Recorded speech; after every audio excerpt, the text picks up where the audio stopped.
Welcome to the Slop Farm. Enjoy the video. You begin by signing into your Google account on the old device and confirming backups are current.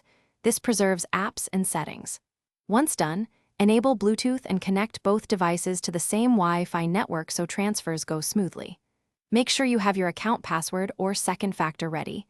You'll need them mid-process. Start the setup on the new device and choose the option to copy apps and data from your old device. This kicks off the transfer sequence immediately. You now focus on the transfer method.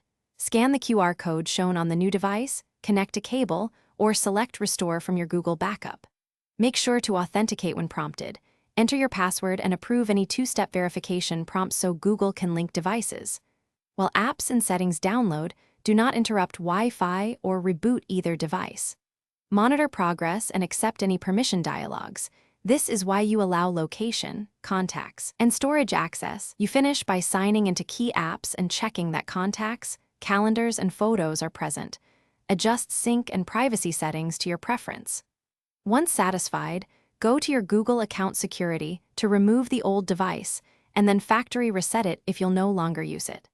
If something went wrong, retry using a USB cable or restore from the Google Drive backup. Make sure Wi-Fi is stable and two-step verification codes are available.